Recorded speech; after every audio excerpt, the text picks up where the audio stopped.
Namaste. Namaste. Hello, everyone. So great to be here with all of you again on our AHHA Talks. Today we're going to be talking, it's actually our 12th episode on this, and we're going to be talking about how to grow compassion, something that we all need to instill within ourselves, whether we're a child growing up or an adult, especially in today's time. Compassion is something that we truly need to grow for one another. And I'm happy to have my partner here, Ashwin. He's in India right now.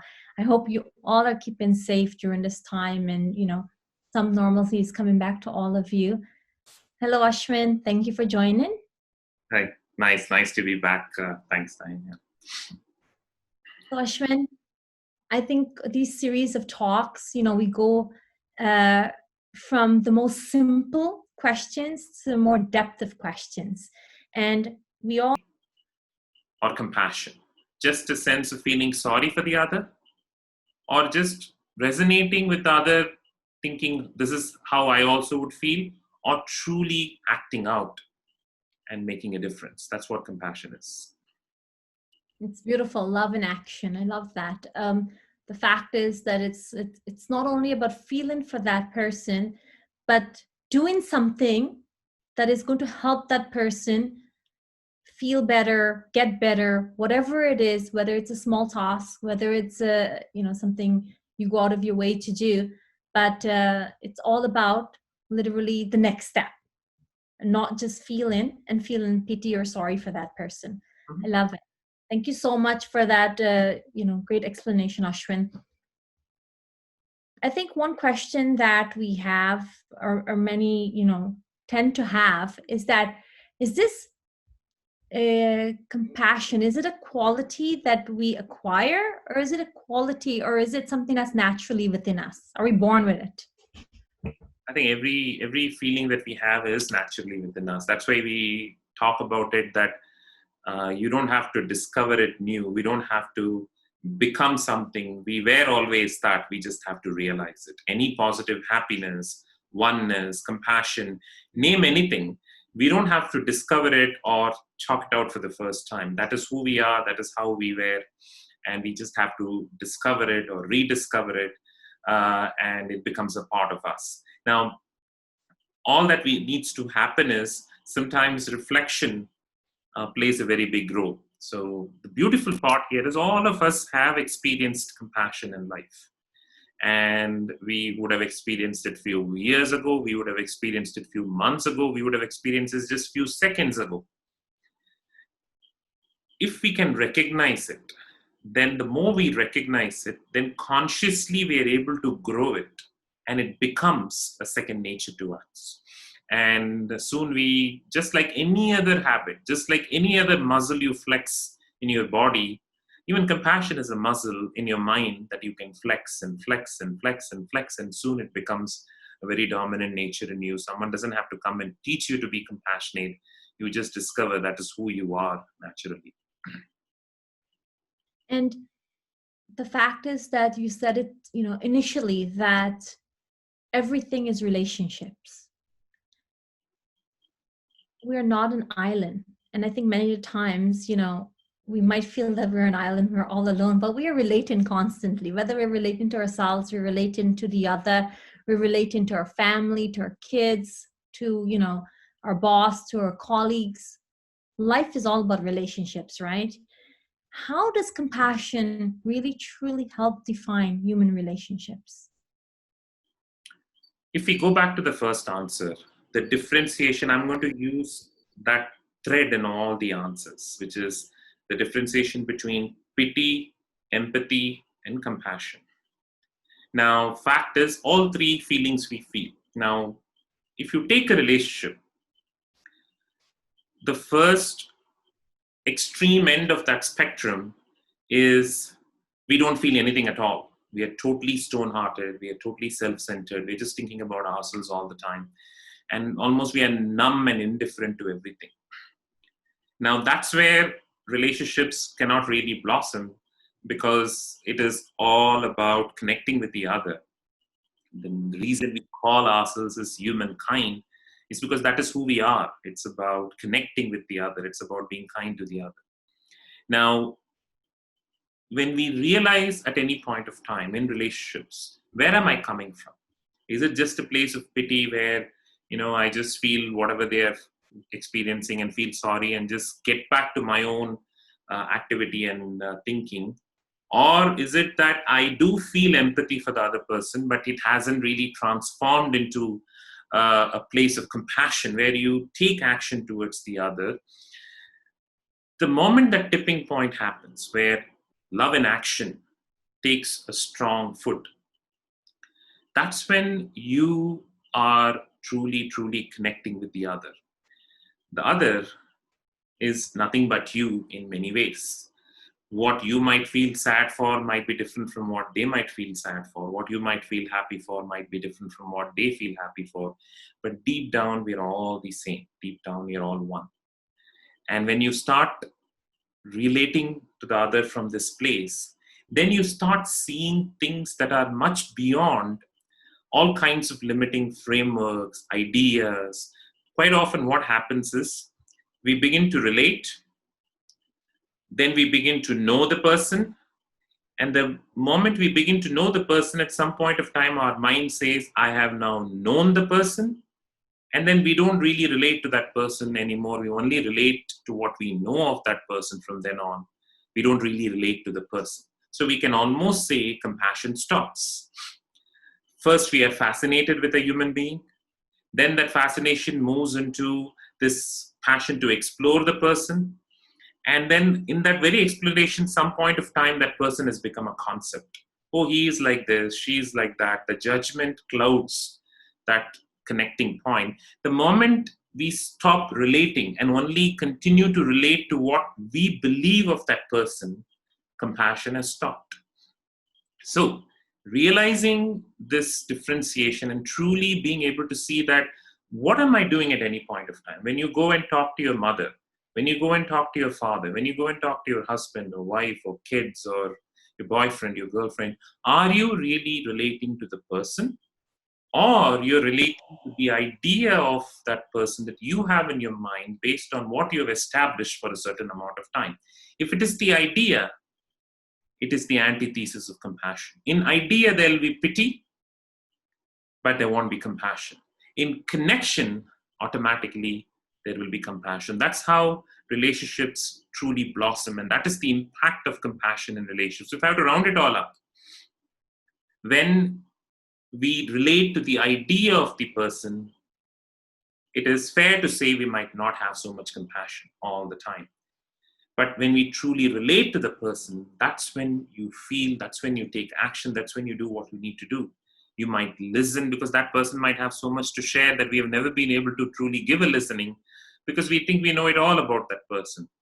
So many times there is a disconnect because we're only constantly relating to our idea of the person, not truly connecting. When you truly connect, that is compassion. So judgment takes like a forefront for us. When we are used to a person and we feel we know them, then as soon as, they're expressing or talking or feeling judgment from us, oh yes, that person is like that, this person. So we don't really, our compassionate side of us don't really come out at that moment. So I think a lot of what we talked about, Ashwin, is awareness, right? Being aware of that when it actually happens. And really, I was just going to say that in the awareness you see, is the judgment making use of you or you are making use of the judgment? Yeah. And I think one way to really see that is, when you're actually relating to that person, how is that person taking it?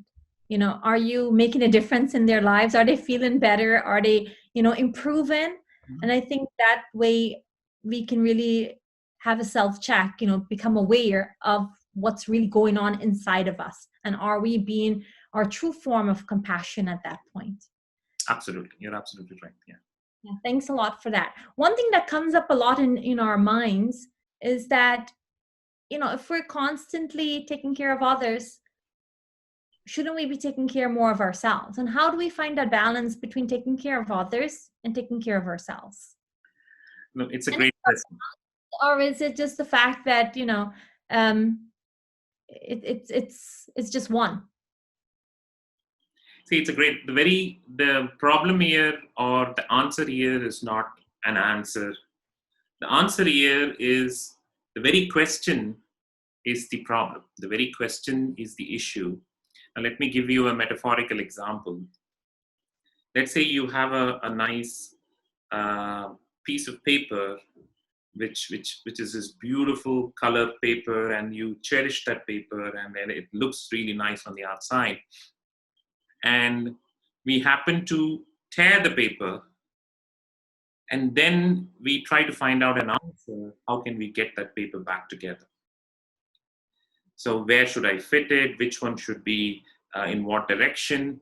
But the issue is not how to fit back the paper. The issue is even thinking that it is torn at the first place. Now, in this place, if we think that I am there, the other is there, I have to bring in all the measurement as to how much of compassion is it, these many pounds of compassion that I should keep for them, and these many pounds of compassion I should feel for me. Where measurement is, love is not. So this is again a very crucial realization that can change our relationships. The moment measurement comes in, the love has taken the back seat, compassion has taken back seat.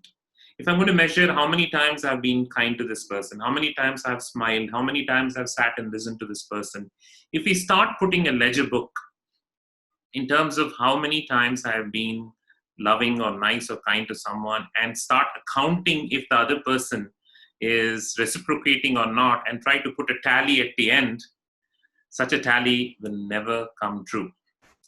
What we have to realize is deep down, it is not about you loving the other separately and you loving yourself separately.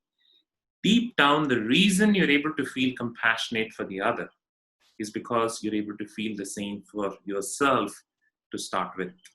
So it's a simultaneous process. In fact, it is one process. We can only give what we feel towards ourselves. If we feel hate towards us, we will give hate to the other. If we feel unworthiness in us, we will see many to be unworthy. But if we feel compassion in us towards ourselves, then simultaneously and naturally, you'll only feel the same for the others. So the question here is not about how to draw a line and how to, get them together. We only have to realize that if I am in that state, if I am in that realization where I take this intent to grow compassion, I am being the same to everyone, including myself. I need not even have to do the calculation, how much to myself and how much to the other. We have one. Ashwin, I've seen, and I'm sure you've seen this also, and many of you who are listening to the talk, either felt this or seen this before in others, that they're just really kind and sweet people who go out of their way and constantly go out of their way and go out of their way to make other people feel better all the time, right? And what happened, they feel the burden and the pressure behind it because they feel that they have to be a certain way. And it's kind of like, I'm a caretaker on the outside. So it's like being kind and sweet constantly without taking care of themselves. Is compassion only just being kind and sweet to the other, or is it much more than that? And I know you kind of touch on this by, you first have to feel it for yourself, but many of the times we don't feel it for ourselves. And I think that part of it is where, a lot of us get hurt. A lot of us say, well, I've helped that person. I've done this for that person. I've done that for that person. And they look back for something in return. So I think if you can kind of tap into those two things. See, the wrong idea of compassion is very different from a proper feeling of compassion. We have all these beliefs and concoctions about what compassion is, because normally, popularly, it is portrayed to be this ever smiling, ever kind, ever giving, ever kind of, extremely sweet nature that never says a no, that never gets angry, that never shows any kind of any kind of a feeling that doesn't fall in the category of compassion. Now, that is what ideally has been portrayed, which is not at all what realistically it means. Realistically, what compassion means is this honest question as to what can I do which can bring about a true solution, a true transformation in an individual's life. Now, when you relate to the other or to yourself, let us for a moment just think of ourselves, because that's how you're going to be to the other. When you have a challenge or when you're looking for any kind of an answer, what do I want in this situation? Do I just want comfort, or do I want solution? If I'm just looking for comfort, where someone comes and just gives me that, while there's nothing wrong in getting that nice warm hug and someone saying that it's going to be fine, but if it's just going to stop there, first of all, it's not going to last. You will look for more of those hugs and more of those sweet talk. There's nothing wrong with the sweet talk, but the sweet talk is not the be all and the end all. The fact is, beyond that, what can actually happen which can bring about a true transformative solution? When that vision is clear, then you will make sure all that needs to be done. Let's take the example of you're trying to take your child in a proper path. Now, this is a very interesting situation. Many times the parent is trying to figure out, how do I balance between being strict and at the same time being loving? There is no question of trying to even figure out how to be strict and how to be loving. The honest question is not about you and how you behave. The honest question is what the situation demands and what kind of solution can actually make a difference. When you ask that question, okay, someone is stuck somewhere, someone is having a challenge, someone is having an issue, and they're looking for an answer, then you put yourself in that person's place and you truly ask this question, what can I do now that can find a solution? These two words will always help you. Am I just stopping with comfort? Because if you're just stopping with comfort, comfort will be followed by frustration. Because you would say, I was so nice, but the person is the same. Oh, this old compassion thing doesn't work. It's a waste of time. I'm just going to get back to my old nature. I don't care anymore. This oscillation between being sweet, I don't care. Being sweet, I don't care. Being sweet, I don't care. It is because we think that's what compassion means. So and there is this lookout for gratification, that I was so nice to you. What now? But that is not what this whole experience is about. It's about asking what can bring about a solution that can make that person's life better or your own life better together. And accordingly, you take action. Now, that action might be nice. That action might also be tough, not rough, but tough, if needed, purely with this intent that you want the best for that person, not at the expense of not considering what that person would experience. You would accommodate all. You would be innovative. You would be flexible. You would not be adamant. You would, in different ways, try to bring about a clear path to that solution, because what matters the most to you at the end of the day is the well-being of that person. Thank you so much. Ashwin, this talk is all about how to grow compassion and how to nurture compassion. Is there a practice that we could do daily where we can, or some tips or something that's simple that we can remember how to really grow compassion? I think the simple practice here is gratitude leads to compassion. What we have got should inspire us to give. And give, as I said, not giving comfort, not giving gratification, not giving just empty praise, but give means actually giving a solution or co-creating a solution.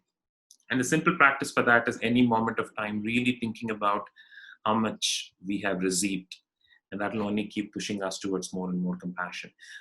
We always talk about it in our ahhaa talks about a sankalp, an intent, which is what we'll anyway do towards the end of this meditation. It is an intent that we can take every morning to grow this place of compassion.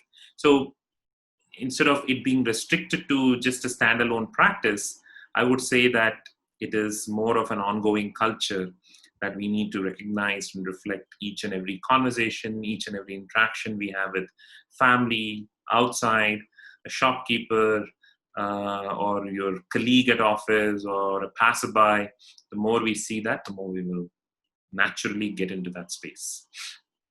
Thank you.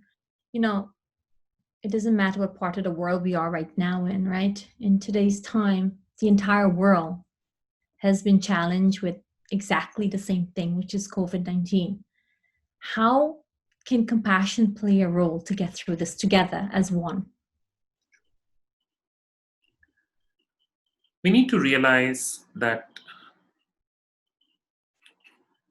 a lot of challenge normally comes in life just because there is this unitary thought about me and mine and what will happen to me and what will happen to my safety, what will happen to my security, what will happen to my happiness.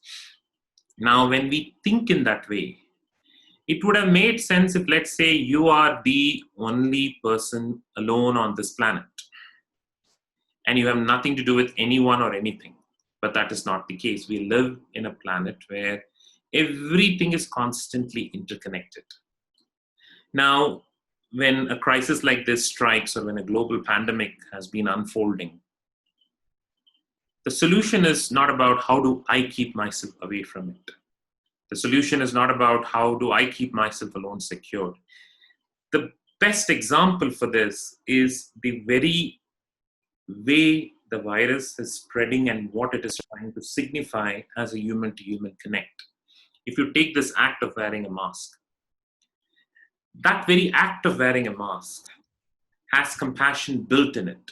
You're wearing it for yourself, and you're automatically wearing it for the other. So you're not just doing it so that you alone are safe. You're doing it naturally and voluntarily so that the other doesn't get it. Now, if that perception surrounds that act of wearing the mask, then we might also see that not as something extremely suffocating or something that we don't like to do, but we will see it as a service because we're only making it better for ourselves and the other. So take it little further from that act of wearing a mask. Anything and everything you do, what can be done? What kind of a solution can be formed that will help the we of things and not just the me of things, the we of things? That's when you will see that we are not trying to just bail ourselves out or keep ourselves safe. This is about humanity asking, what can I do? How can I realize the oneness of all of us and together find a solution together? So in a way, though this is not the only way we need to realize this, in a way, this is helping us to only realize the oneness and compassion of all human beings. Normally, I have seen this in my experience, how universe does it. Universe constantly tries to show us our true nature. It does it two ways. Either we naturally, purposefully, voluntarily practice and realize it on an ongoing basis, or a crisis teaches us and forces us to realize. I think this time crisis is doing it. Not that we were not compassionate before, but it has accelerated the need to truly work together, whether it is helping each other, whether it's being for each other, whether it is giving a know-how to each other about anything from immunity to being safe to really getting through this crisis and coming out tenacious and successful on the other side. As a company, as an individual, as a family, the universe is telling us the only way this can happen is to realize we're all one and act from that place. Soon we will absolutely be on the other side. Thank you so much, Ashwin. This has been, such a wonderful topic to talk about, especially in today's time in, our everyday life, right? We need to really nurture that part of us and be aware of, and not only for the other, because when we're naturally compassionate to ourselves, what do we want to do? We want to share. And when you have that persona, that persona shines to everything around you. So thank you so much for really going in depth, on this subject. Before we actually go into our meditation that we normally end the program with, just two things I want to share. This Friday, we have a very special guest that we're going to be talking with. He's an upcoming boxer out of Guyana, where I was born. Elton Derry, and I'm very excited to really chat with him and really talk about. We're going to be talking about rising above challenges and how a boxer might, from a boxer's mindset, how he rises above challenges. Because let's face it, boxers have a lot of challenges when they're in a ring. So we're looking forward to that. That's this Friday, and definitely we'll post it up there at 11 o'clock. I think that's going to be. And the other program that we want to talk about, and I want Ashwin to talk about it, that's coming up, I think, on the 26th. It's called Revive. And this is an in-depth program that Ashwin and myself will be teaching. And if Ashwin, you can just share a bit about that program before we get into our meditation. Sure. So we are very happy to journey with a group of people on 26th, and all of you are most welcome to just go and sign up right now. In fact, right at the bottom, you would see the link on your Facebook Live page where you can just go straight, Revive the 2 Secrets. So the reason we're calling it as 2 Secrets, there are these amazing 2 secrets that I have learned at the monastery that can tremendously help us to revive our life in these current times, as a business, as an individual, as a family, as a society, as a country, as a nation, and really come out on the other side with greater clarity and greater passion. And that's what we both are going to kind of discuss and walk you through and have you experience it at a very deep level in that 90-minute session. So it's Wednesday, the 26th, and it's going to be 6 p.m. Indian time and 8:30 a.m. New York time. And the link is right below, and it's limited seats. It'll be great if you can go and sign up, and really look forward to seeing you there. So you will definitely see the link right below, and that will take you there. So that's about the Revive event. Thank you so much, Ashwin. And, we're looking forward to seeing all of you there, and it'll be exciting. And I'd just like to add that the very link at the bottom I see some questions coming up. Very link at the bottom will take you to the sign up page. So right there you can sign up. Sorry. Well, that's fine. Yeah, we're very excited to have you all there. And now, it's the end of our program, and the fun part of the program is really to spend a few moments with ourselves. And Ashwin beautifully normally guide us through a meditation. And today, obviously, our meditation is going to be on growing compassion. So thank you, Ashwin. Sure. So as always, we'll spend the next few minutes truly immersing into this space, the space that we have taken up today, which is to grow in compassion, the intent to grow in compassion in each and every aspect of our life. So let us all begin with recognizing the present moment, wherever you are, in whichever part of the world, wherever you are seated right now, doing whatever you are doing. Just recognize all that is happening around you. Every sensory experience, every sound, every sight, every smell, every touch, every taste that you're experiencing right now, just take it all in and allow it to sink in you.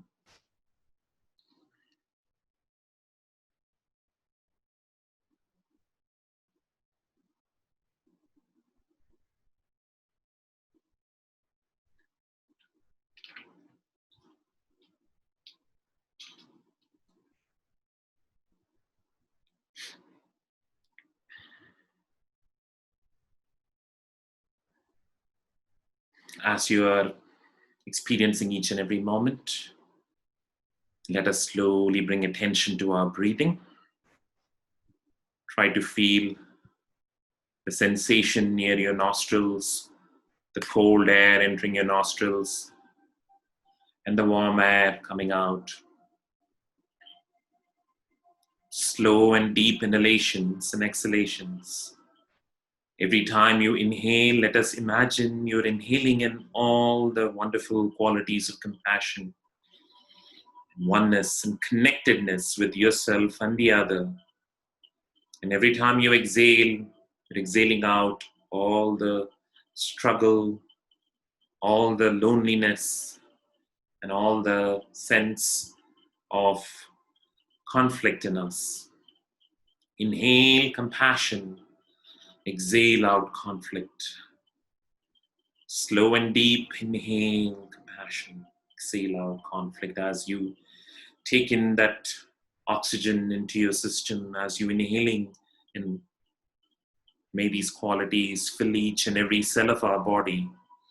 And as you exhale out, may all the struggle and conflict just leave us, just go away as air, make us feel more relieved and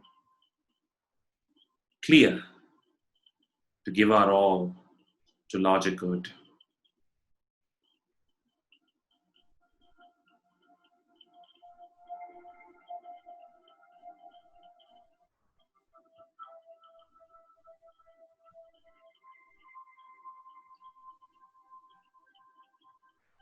That process of inhalation and exhalation, slow and deep.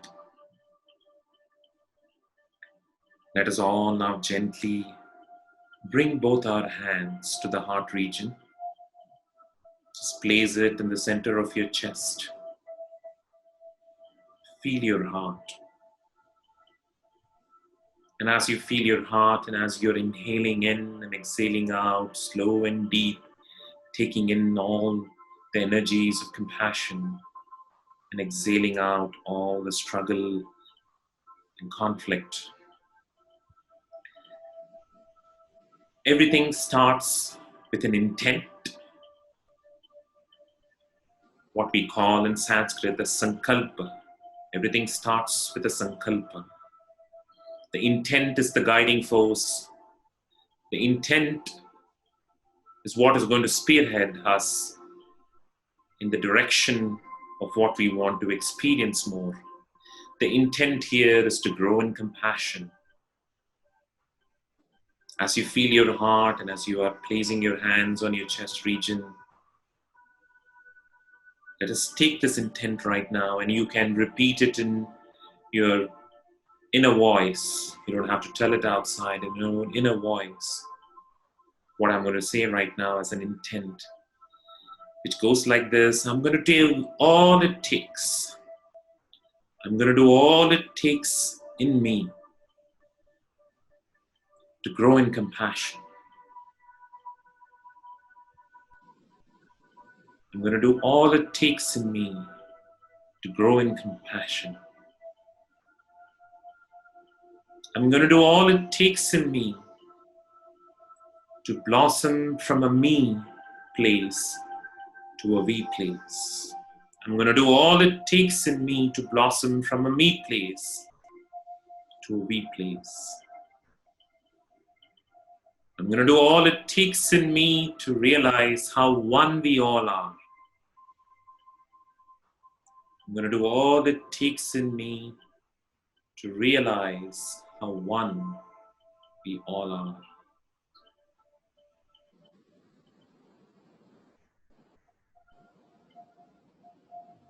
I will act from this place of compassion. I will act from this place of compassion.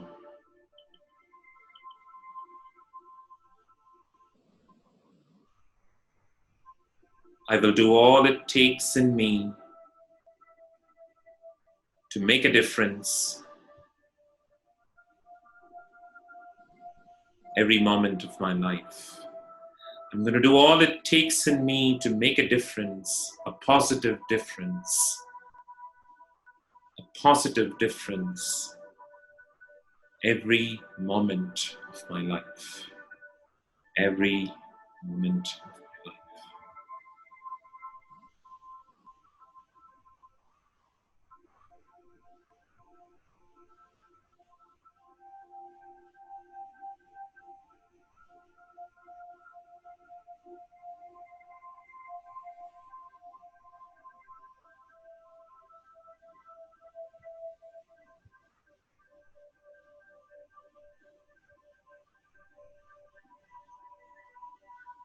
With that beautiful place of intent, you could gently bring down your hands. Continue to keep your eyes closed for a moment. Feel that warm feeling filling each and every cell of your body. This amazing divine energy of compassion filling you and radiating through you to rest of this planet and beyond.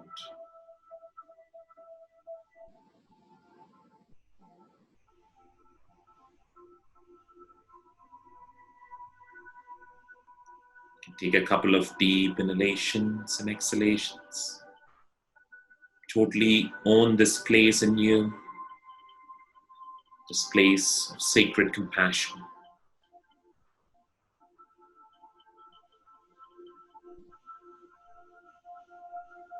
Gently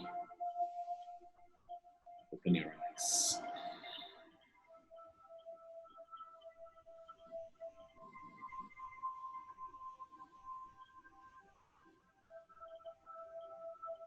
Thank you.